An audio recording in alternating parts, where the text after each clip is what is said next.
నమస్తే, welcome to మనం TV. నేను మీ ప్రియాంకరావు. ఈరోజు మనతో పాటు ప్రముఖ పొలిటికల్ అనలిస్ట్ అప్పసాని రాజేష్ గారు ఉన్నారు. వారితో మాట్లాడదాం. నమస్కారం సార్. నమస్తే సార్, కృష్ణా జిల్లాకి ఒకప్పుడు తిరిగి వెళ్ళిపోయిన అశోక్ లేలాండ్ యూనిట్ మళ్ళీ రాబోతుంది. అంటే జగన్మోహన్ రెడ్డి ప్రభుత్వం ఏదైతే కక్షపూరితంగా వ్యవహరించిందో ఆ వ్యవహారాల వల్ల ప్రొడక్షన్ వరకు వచ్చిన ఈ యూనిట్ అనేది వెనక్కి వెళ్ళిపోయింది. మళ్ళీ ఇప్పుడు కూటమి ప్రభుత్వం వచ్చాక తిరిగి వస్తుంది. ఇదే నేపథ్యంలో బాబు గారు మొన్న ఢిల్లీ వెళ్ళి వచ్చిన తర్వాత కదా బీబీసీఎల్ కూడా బందర్కి రాబోతున్నట్టు చెప్తున్నారు. అంటే ఎవరైతే విద్యార్థులు ఉన్నారో వారి ఆశలు చిగురిస్తున్నాయా?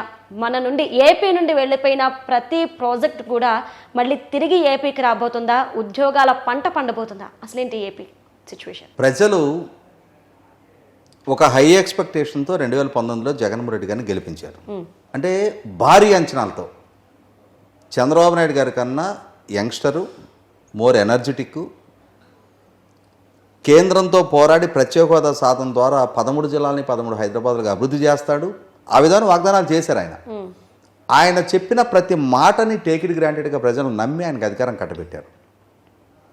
5 సంవత్సరాలు జగన్మోహన్ రెడ్డి గారిని తరచి చూసిన తర్వాత ఇటువంటి పాలకుడు కాదు మాకు కావాల్సింది, ఈ రాష్ట్రాన్ని అటు సంక్షేమ పరంగా ఇటు అభివృద్ధి పరంగా సమన్వయంతో పరిపాలించగలిగే సమర్థుడు చంద్రబాబు నాయుడు గారు అనే ఒక నమ్మకంతో ఆనాడు జగన్మోహన్ రెడ్డి గారి మీద కనపరిచిన నమ్మకం కన్నా మరింత మెరుగైన నమ్మకంతో చంద్రబాబు నాయుడు గారి నాయకత్వంలో ఉన్న కూటమి, తెలుగుదేశం, జనసేన, భారతీయ జనతా పార్టీ కూటమికి 175 స్థానాలు ఉన్న సభలో 164 స్థానాలతోటి 16% ఆధిక్యతోటి విజయం దక్కించారు ప్రజలు. మరి తమ అనుభవానికి, తమ సామర్థ్యానికి, తమ చిత్తశుద్ధికి, తమ నిజాయితీకి ప్రజలు ఇంతగా పట్టం కట్టినప్పుడు ఆ దిశగా అడుగులేయాల్సిన బాధ్యత ప్రభుత్వం మీద ఉంటుంది. ఆ నమ్మకాన్ని నిలబెట్టుకొని తీరాల్సిన అవసరం కళ్ళ ముందు ఉంది.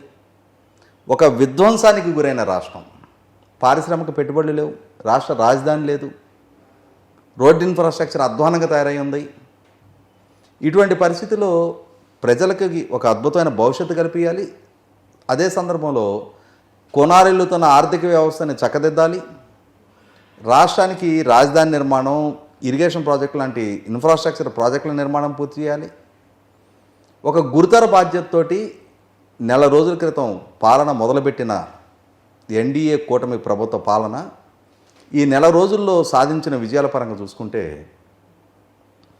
రాష్ట్ర విభజన జరిగి అమరావతిని రాజధానిగా ప్రకటించిన తర్వాత కేంద్ర ప్రభుత్వం ద్వారా అమరావతికి ఔటర్ రింగ్ రోడ్డు పూర్తి స్థాయి కేంద్ర ప్రభుత్వ నిధులతో నిర్మాణం చేయడానికి కేంద్ర ప్రభుత్వం ముందుకొచ్చింది. చంద్రబాబు నాయుడు గారి ప్రభుత్వ హయాంలో దానికి సర్వే పార్ట్ కూడా పూర్తయిపోయింది, డిపిఆర్ కూడా రెడీ అయింది. కానీ జగన్మోహన్ రెడ్డి గారు అధికారంలోకి వచ్చినాక మాకు ఔటర్ రింగ్ రోడ్ అవసరం లేదని చెప్పేశారు.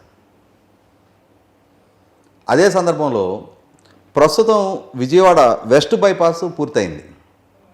ఈస్ట్ బైపాస్ రోడ్డును కూడా చంద్రబాబు నాయుడు గారు కేంద్ర ప్రభుత్వంతో శాంక్షన్ చేయించుకున్నారు. నిడమానూరు వరకు ఫ్లైఓవర్ కూడా 6 కిలోమీటర్ల పైగా ట్రాఫిక్ జామ్స్కి ఆస్కారం లేకుండా నిడమానూరు వరకు ఫ్లైఓవర్ కూడా శాంక్షన్ చేయించుకున్నారు. ఇదే సందర్భంలో రాష్ట్ర రాజధాని పనులు వేగవంతం కావాలి, రాజధాని పనులు శరవేగంగా జరగబోతున్నాయి అని చెప్పిన చిత్తశుద్ధి వాళ్ళ నిర్ణయాల్లో, వాళ్ళ అమల్లో కళ్ళ ముందు కనిపిస్తూ ఉంది. జగన్మోహన్ రెడ్డి గారి ప్రభుత్వ హయాంలో ఎక్కడికక్కడ స్తంభించిపోయిన పనులు, అదే సందర్భంలో అక్కడ ఖాళీ భూములు, వాటిని ఒక చిట్టడవిలాగా మార్చేశారు జగన్మోహన్ రెడ్డి గారు. జంగిల్ క్లియరెన్స్ బిగిన్ చేశారు ఆల్రెడీ. అదే సందర్భంలో జగన్మోహన్ రెడ్డి గారి ద్వారా నిర్మాణాలు స్తంభింపజేయబడిన భవనాలు, వాటి స్ట్రెంగ్త్ ఎలా ఉంది, ఇన్ని సంవత్సరాలుగా అవి ఇన్కంప్లీటెడ్గా ఉన్నాయి కాబట్టి ఇప్పుడు మళ్ళీ తిరిగి కన్స్ట్రక్షన్ యాక్టివిటీ మొదలు పెట్టడానికి కావాల్సినంతటి దారుఢ్యం వాటిలో ఉందా లేదా అనేది నిర్ధారణ కోసం మెడ్రాస్ ఐఐటి, హైదరాబాద్ ఐఐటి నిపుణుల ద్వారా పరీక్ష చేయించాలని చెప్పి నిర్ణయం తీసుకున్నారు. డయాఫ్రమ్ వాళ్ళు దెబ్బతిని ప్రాజెక్టు భవిష్యత్తే అగమగోచరంగా మారిన పోలవరం ప్రాజెక్టు మళ్ళీ తిరిగి వేగవంతంగా పనులు ప్రారంభించడానికి కావాల్సిన చర్యల కోసం అమెరికా కెనడా నుంచి నిపుణులు రప్పించి పరీక్షలు చేయించారు. ఆ నివేదిక కోసం వెయిట్ చేస్తూ ఉన్నారు. ఇదే సందర్భంలో ఇందాక ప్రస్తావించిన అశోక్ లేలాండ్ లాంటి కంపెనీలు కృష్ణా జిల్లా మిట్టపల్లి ఇండస్ట్రియల్ ఎస్టేట్లో వారికి భూమి కేటాయింపు జరిగింది. అక్కడ ప్లాంటు ఆపరేషన్స్లోకి వచ్చే స్టేజ్కి వచ్చిన తర్వాత అధికారంలోకి వచ్చిన జగన్మోహన్ రెడ్డి గారు వాళ్ళకి చంద్రబాబు నాయుడు గారి ప్రభుత్వ హయాంలో ఎష్యూర్ చేసిన అంటే రాయితీలు వాటిని కొనసాగించడానికి ఈయన చొరవ చూపన పర్యవసానం ఇంట్రెస్ట్ లేక ఆ ప్లాంటు వాళ్ళ ఆపరేషన్స్లోకి తీసుకురాకుండా వదిలేశారు. ఇప్పుడు జరిపిన సంప్రదింపులతోటి చంద్రబాబు నాయుడు గారు ఎంపిక చేసుకున్న young industry minister TG Bharat గారు, సహజంగా పారిశ్రామికేతర కుటుంబానికి సంబంధించిన భరత్ గారు, ఆయన చొరవ చూపి అశోక్ లేలాండ్ యాజమాన్యంతో మాట్లాడి వాళ్ళని మళ్ళీ తిరిగి రప్పించి ఆ ప్లాంట్ ఆపరేషన్స్లోకి రావడానికి పనులు చాలా శరవేగంగా బిగించేస్తూ ఉన్నారు. ఇటువంటి పరిస్థితుల్లో జగన్మోహన్ రెడ్డి గారి పాలనను చూసిన ప్రజలకి చంద్రబాబు నాయుడు గారి 4 రోజుల పాలన చూస్తున్న తర్వాత అర్థమవుతున్నది ఒకటే, మనం ఏ నమ్మకంతో అయితే వీళ్ళని గెలిపించుకున్నావో ఆ నమ్మకాన్ని వమ్ము చేయటం లేదు. రోడ్ ఇన్ఫ్రాస్ట్రక్చర్ దెబ్బతినున్న నేపథ్యంలో చంద్రబాబు నాయుడు గారు నిన్న కన్సర్న్ అధికారులందరితో సమీక్ష జరిపి దాదాపుగా 4500 కిలోమీటర్ల రోడ్లు అధ్వానంగా గోతులమయంగా మారిపోయి ఉన్నాయి. వాటిని ఇమ్మీడియట్గా ప్యాచ్ వర్క్ చేయాలి, దానికి కావాల్సిన 300 కోట్ల బడ్జెట్ ఇమ్మీడియట్గా శాంక్షన్ చేస్తున్నామని చెప్పని ప్రకటించి, అంటే ఈ పనులు చేయలేకపోయిందా జగన్మోహన్ రెడ్డి గారు? గోతులు పడ్డ రోడ్లలో తట్టడం మట్టి కూడా ఎందుకు వేయలేకపోయారు? ప్రజలను ఎందుకు అవస్థల పాలు చేశారు? పాలకుడిగా ఆయన బాధ్యత కదా, ఆయన నిర్లక్ష్య ఫలితం కదా రోడ్లు ఇంత దుస్థితికి దెబ్బతినిపోవటం.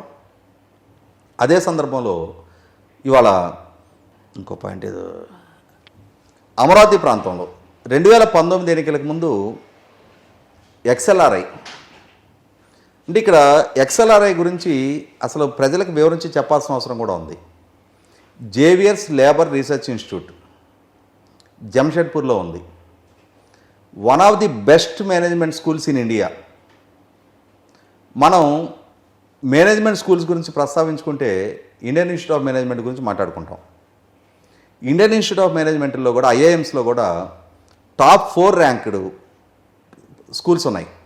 IIM Ahmedabad, IIM Bengaluru, IIM Calcutta, IIM Lucknow.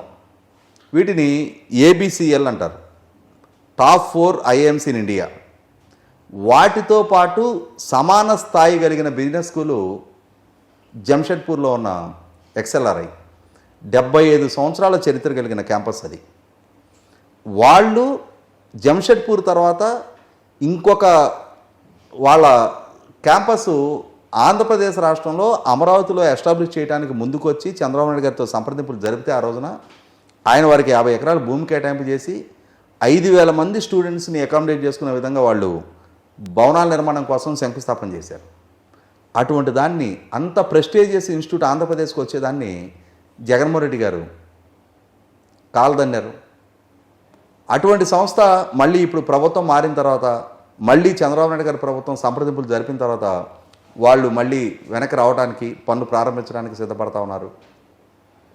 అదే సందర్భంలో చంద్రబాబు నాయుడు గారి ప్రభుత్వ హయాంలో సిఆర్డీఏ ద్వారా భూమి కేటాయింపులు జరిగిన 45 కేంద్ర ప్రభుత్వ రంగ సంస్థలు వాళ్ళ కార్యాలయాల నిర్మాణం కోసం భూమి కేటాయింపులు జరిగి ఉన్నాయి.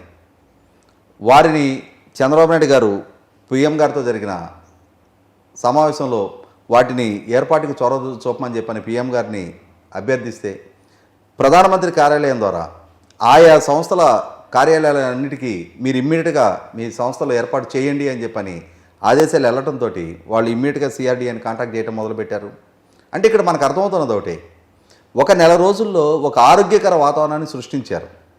పెట్టుబడులు రావడానికి కావాల్సిన చొరవ ప్రభుత్వం వైపు నుంచి వచ్చిన పెట్టుబడులని మేము స్వాగతిస్తాం, మా రాష్ట్రంలో మీ సంస్థలు ఏర్పాటు చేయండి, మా ప్రభుత్వం సహకరిస్తుంది, మీకు కావాల్సిన మౌలిక వసతులు మేము ఏర్పాటు చేస్తాం, మీ సంస్థలు మా రాష్ట్రంలో ఏర్పాటు చేయడం ద్వారా మా యువతకు ఉపాధి కల్పనకు ఆస్కారం కలుగుతుంది అని చెప్పని ఆ సంస్థలకు నచ్చజెప్పి రప్పించే ప్రభుత్వాన్ని చూస్తున్నారు.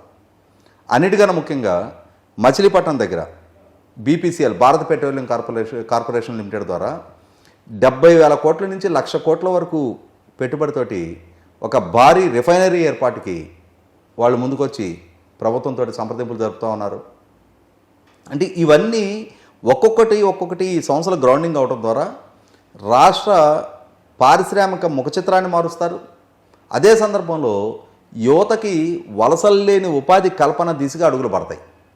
ఎందుకంటే కూటమి పార్టీలు ఎన్నికలకు ముందు ఈ 5 సంవత్సరాల కాలంలో 20 లక్షల మంది యువతకు ఉపాధి కల్పిస్తాము అని చెప్పని వాగ్దానం చేస్తున్నారు. ఆ వాగ్దానం నెరవేర్చుకోవాలి అని అంటే ఎన్నో వందల సంస్థలు, వేల సంస్థలు ఆంధ్రప్రదేశ్ రాష్ట్రంలో గ్రౌండింగ్ అవ్వాలి. ఆ గ్రౌండింగ్ అవ్వడం ద్వారా యువతకి ఉపాధి కల్పన జరుగుద్ది. ఒక 10,000 మందికి డైరెక్ట్ ఎంప్లాయ్మెంట్ వస్తే 50,000 మందికి ఇండైరెక్ట్ ఎంప్లాయ్మెంట్ వస్తుంది. వాటి ద్వారా మార్కెట్ ప్రాస్పెక్ట్స్ పెరుగుతాయి, మార్కెట్ పొటెన్షియాలిటీ పెరుగుద్ది, గవర్నమెంట్కి ట్యాక్స్ రెవెన్యూస్ పెరుగుతాయి. సంపద సృష్టి జరగటం ద్వారా సమగ్రాభివృద్ధి జరగడానికి ఆస్కారం అవుద్ది. రాష్ట్రం ఇప్పుడున్న ఆర్థిక సంక్షోభ స్థితి నుంచి రాష్ట్రం మెరుగైన అభివృద్ధి దిశగా అడుగులు వేయడానికి, భవిష్యత్తు తరాలు రాష్ట్రం నుంచి వలసెళ్ళే అవసరం లేని ఉపాధి రాష్ట్రంలోనే పొందడానికి కావాల్సిన మార్గం సుగమం అవుతుంది. అదే సందర్భంలో ప్రభుత్వం కూడా తాను వాగ్దానం చేసిన సంక్షేమాన్ని సక్రమంగా అందించడానికి కావాల్సిన ఆర్థిక వెసులుబాటు దక్కుతుంది. ఇటువంటి నేపథ్యంలో చంద్రబాబు నాయుడు గారి ప్రభుత్వం ఈ నెల రోజులుగా వారి పాలన, వారు తీసుకుంటున్న నిర్ణయాలు, కళ్ళ ముందు కనిపిస్తున్న పాజిటివ్ సంకేతాలు ఇవన్నీ చూస్తుంటే ఖచ్చితంగా ప్రజలు ఏ నమ్మకం అయితే కూటమి మీద చూపించారో, ఏ నమ్మకం అయితే చంద్రబాబు నాయుడు గారి పాలన పట్ల, ఆయన పాలనా దక్షత పట్ల, ఆయన అనుభవం పట్ల, ఆయనకున్న పరిజ్ఞానం పట్ల, ఆయనకున్న పరిణతి పట్ల ప్రజలు ప్రదర్శించారో ఆ నమ్మకం నిలబెట్టుకునే దిశగా ఒక ఆరోగ్యకరమైన వాతావరణంలో అడుగులు పడతాననేది కళ్ళ ముందు మనకు చాలా స్పష్టంగా కనిపిస్తుంది. Okay, right. Thank you so much.